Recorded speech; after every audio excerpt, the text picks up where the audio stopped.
Hello and hello. Thank you so much for joining me today. How you guys doing? Evidently, there was an election in Germany this weekend, which somehow I didn't realize was happening, other than the fact that I reacted to memes last week and all of them were alluding to some kind of election happening, which did tip me off. But now that I'm back, I read the headlines. Apparently, Hitler has respawned and taken power. At least that's what the headlines have led me to believe. They're all saying, like, German far-right wins first major election since World War II. What the heck?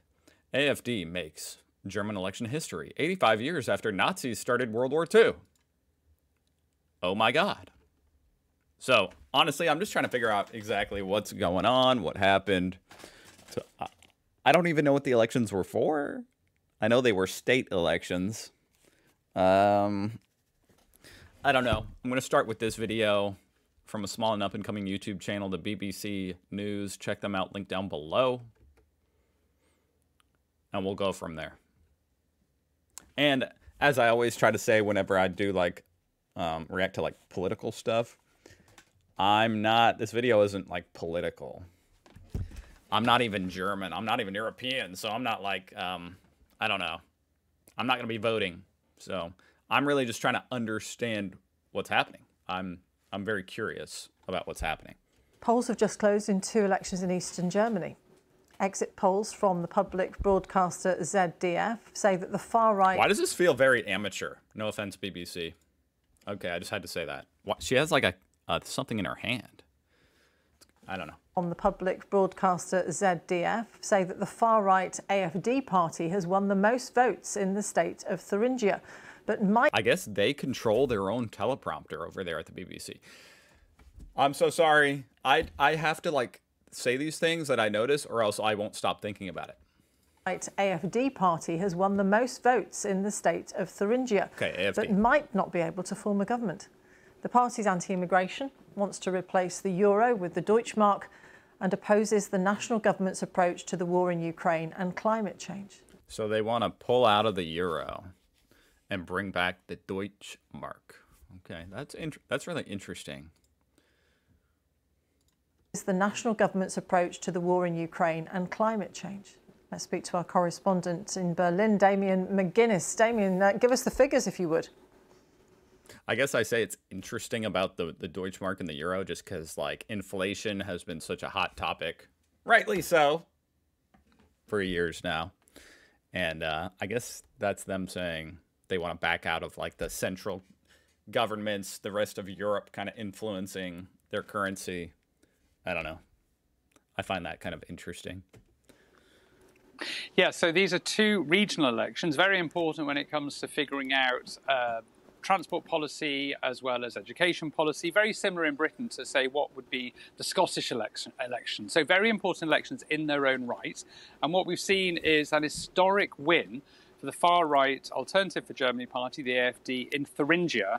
In Saxony, the other state... I have to say, isn't it kind of weird that that's in English? Alternative for Germany? Oh, I guess it's not. Alternative for Deutschland. But there must be... Anyway. Anyway, I'm stupid. Onward. It's also a very important state in Germany. The AfD has not come first place. So they won in Thuringia. It looks like, according to these exit polls, come second. In both cases, we're seeing the AfD, though, very strong. In Thuringia, you're talking about 1/3 of votes look like, according to these exit polls, have gone to the far right. And the reason why that's historic is that the AfD has never won the most votes in any regional election in Germany. So they are celebrating. The mood is less happy in Saxony because it looks... So they won the most votes, which is kind of, it's always a little bit odd to me as an American, or I guess, like, difficult to think about. They won the most votes, but that doesn't mean they won the majority vote. But they won the most votes because there's so many parties. Then again, over here we have the Electoral College, where it seems like every year the president wins the Electoral College over here in America, but doesn't win the popular vote. Anyway. Looks like they're probably coming second. That's a totally different thing. escalating.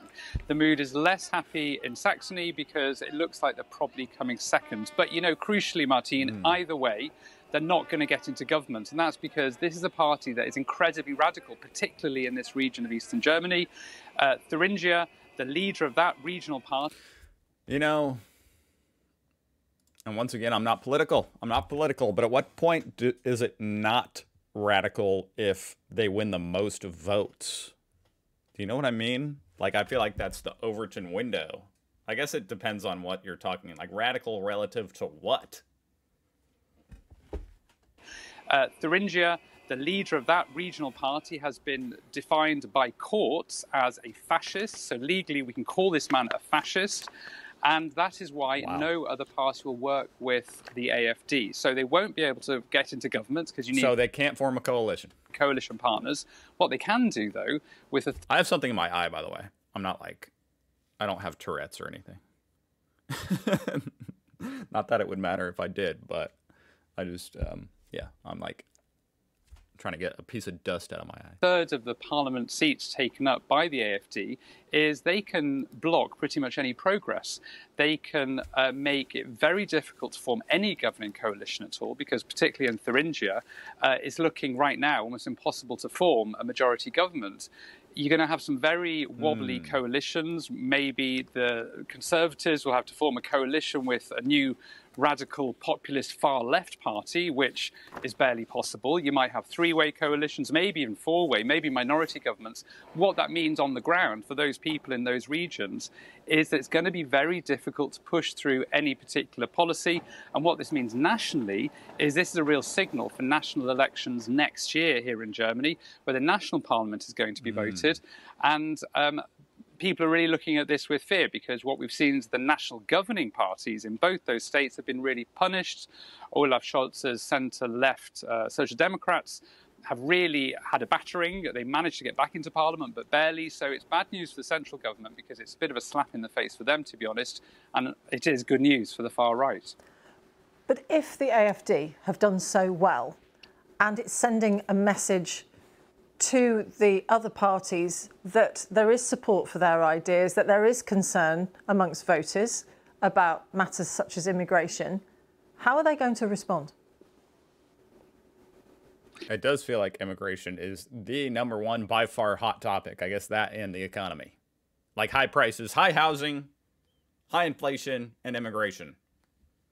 Those are the topics of the entire world.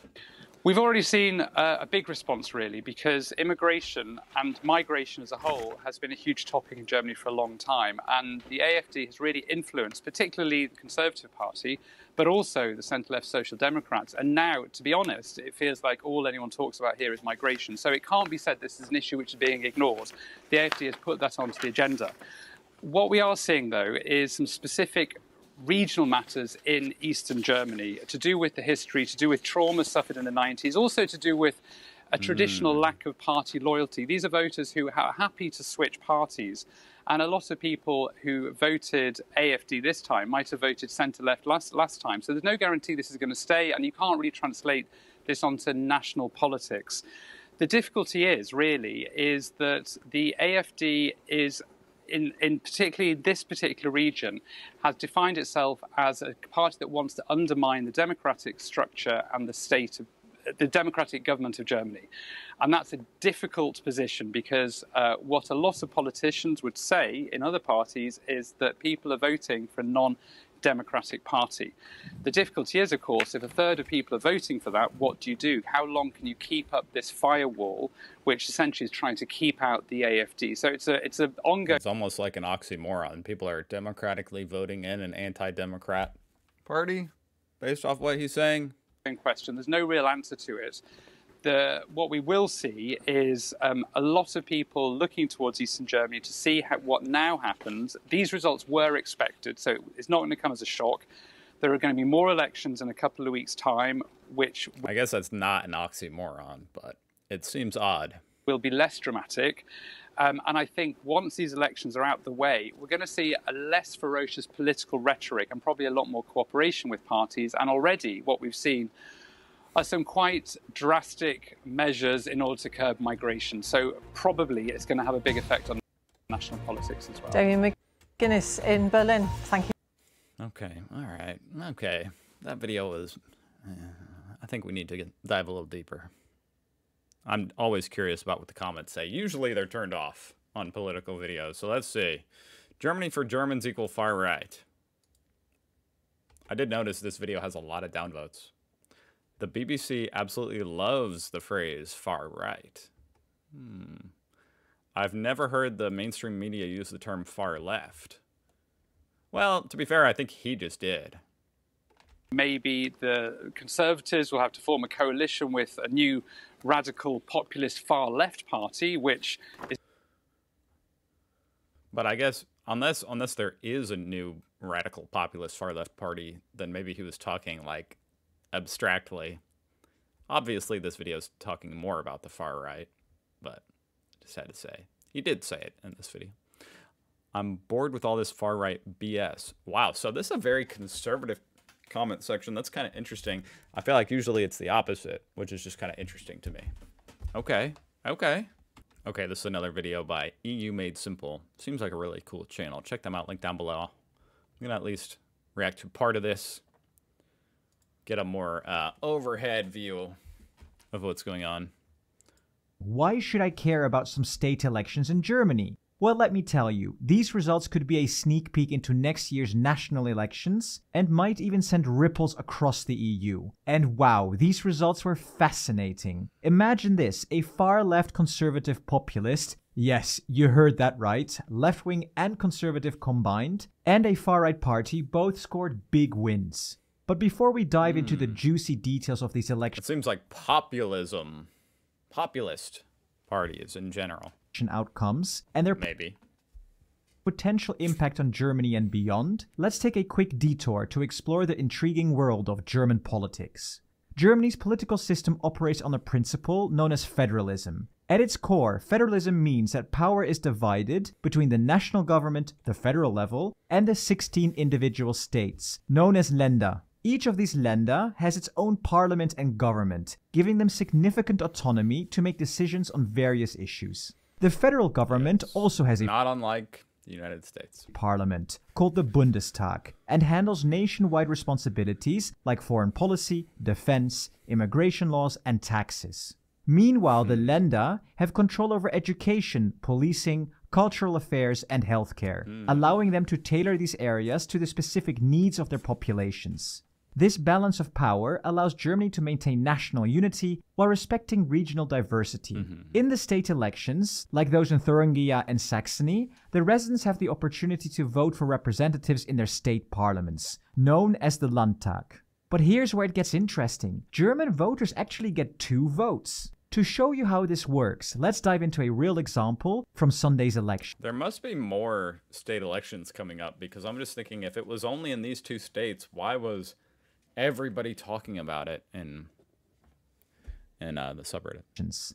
This is Thuringia, one of the 2 states where voters went to the polls. Thuringia is divided into 44 electoral districts and will focus on Zummerda, district number 17, as an example. In this district, voters cast their first vote for a direct candidate within their local electoral area. The candidate who wins the most votes wins a seat in the Landtag, securing what is known as a direct mandate. In Zummerda too, this went to Mr. Xupon from the AfD party. Now if we look at Thuringia as a whole, 44 seats in the Landtag are filled by these direct mandate winners from each district's first vote. But the second vote is even more important, because it determines the overall composition of the state parliament. With this vote, people choose a party rather than a specific candidate. Now looking at Thuringia as a whole, most people use their second vote for the AfD, followed by the CDU and then the BSW. To ensure proportionality, additional seats are added to the parliament so that the overall representation matches the proportion of votes each party received. This system balances direct representation with proportional representation, ensuring that both the local favorites and the overall party preferences are reflected in the Landtag. Yes, it's a little over-engineered and a little complicated. But hey, we are talking about Germany here. What else would you expect? So if we add the first vote and the second vote results I'm following along, barely. together, These are the election results in Thuringia, with the AFD as clear winners with 32 seats, followed by the CDU with 23 seats, and then the BSW with 15 seats. As you can see, the far-right AFD emerged as the winner. This outcome might be influenced by the recent deadly knife attack in Solingen, Germany, which tragically claimed 3 lives and left 8 others seriously injured. The Islamic State terrorist group claimed responsibility for the attack, leading to widespread though varied media coverage. Ground News found nearly 460 sources covering this from across the political spectrum and the world. There's a clever ad integration here. And sorting through their coverage, I can see how the German government I do like this site, Ground News. Focusing how this attack put a spotlight on the nation's deportation laws. I can either click to read through their coverage or keep scrolling for a broader perspective, like UK-based Financial Times reporting on how the stabbings rekindled the EU's far-right fears. This attack could have had a profound impact on the regional elections, swaying public opinion depending on where you get your news from, which is where today's video sponsor truly excels. Ground News is an innovative app and website, access to all of their features. Now let's turn our attention to Saxony. The clear losers in this election were the Left, Greens and SPD, who lost significant support. The left-wing conservative BSW came in 3rd place, securing 11.8% of the vote, which translates into 15 seats. In 2nd place was the far-right AFD, which garnered 30.6% of the vote and won 40 seats. And leading the pack was the center-right CDU, who emerged victorious, with 31.9% of the vote, earning them 42 seats. Now, so if these two did form a coalition, they would be killing it. The CDU and AFD, but I guess they're just not, that's not happening. That's not going to happen. And when we look at both provinces, the standout winners are the AFD. And the reason I say that, of course, is just because they both are toward the right, but I understand that AFD is way more right. CDU and BSW. And for those who have been living under a rock, the AFD is Germany's far-right party. Their lead candidate in Thuringia, Björn Höcke, is even more extreme than most within his party. He is even facing legal action for using Nazi rhetoric. What? In Saxony, the CDU emerged as the winner. The CDU is Germany's center-right party and serves as the main opposition to the current federal government. It's the party of notable figures, like former Chancellor Angela Merkel and the current President of the European Commission, Ursula von der Leyen. BSW, or Bündnis Sarah Wagenknecht, is particularly intriguing because this party didn't exist only a year ago. Wow. Led by Sarah Wagenknecht, a prominent left-wing politician, formerly associated with the Left Party, BSW seeks to challenge the traditional party landscape. They advocate for a mix of left-leaning economic policies, such as social justice and wealth redistribution, alongside more conservative stances on immigration and cultural identity. Wow. That's actually a really bizarre mix, to be honest. That's not what I thought he was going to say. But that is interesting. Okay, got it.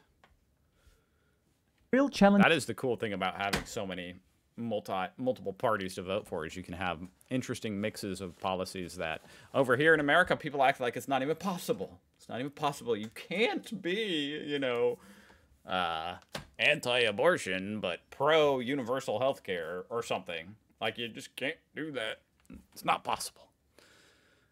Now is determining which parties will form coalitions in Saxony and Thuringia, a task made especially difficult by the fact that all parties have ruled out collaborating with the AFD. So is that like an informal thing, or is that, you know, when they say all the parties, they just refuse to collaborate with the AFD? But I mean, but if they did, they'd have a lot of power, wouldn't they? Isn't it kind of tempting? Like, yeah, okay, maybe we'll figure out a way to get something done with the AFD. Or are they really just ousted? And if that's the case, I'm shocked they got so many votes. Imagine how many they would have gotten if, you know, they hadn't been ousted like that. Because it feels like, okay, why even vote for the AFD if they can't collaborate, make a coalition? Nonetheless, in Thuringia, a potential coalition could involve the CDU, BSW, and the SPD. And in Saxony, the most likely coalition options are either a CDU, BSW, and SPD alliance, or a CDU, BSW, and Greens partnership. However, forming these coalitions will be challenging, as these parties have fundamentally different ideologies and priorities. Now, you've probably... Yeah, those don't seem similar at all. Other than they're more, well, no. These two parties I feel like are more, standard parties.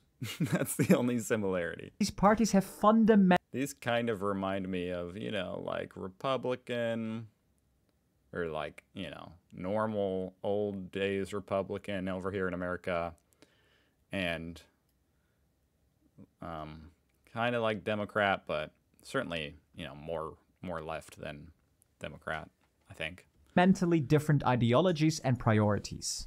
Now, you've probably learned more about German state elections than you've ever wanted to. So what does all of this mean for Germany I want to learn it all. And the EU? Well, in the short term, not much will change. But in the long term, things could shift significantly. Take Germany's ruling coalition, the SPD, Greens, and FDP. They didn't just underperform in Thuringia and Saxony, they did terribly. There's growing pressure on the German government to call for new elections, and these results might just add fuel to that fire. And even if they do hang on, Germany's next scheduled... So people are saying, hey, the parties no longer represent the people. We need to have an election now.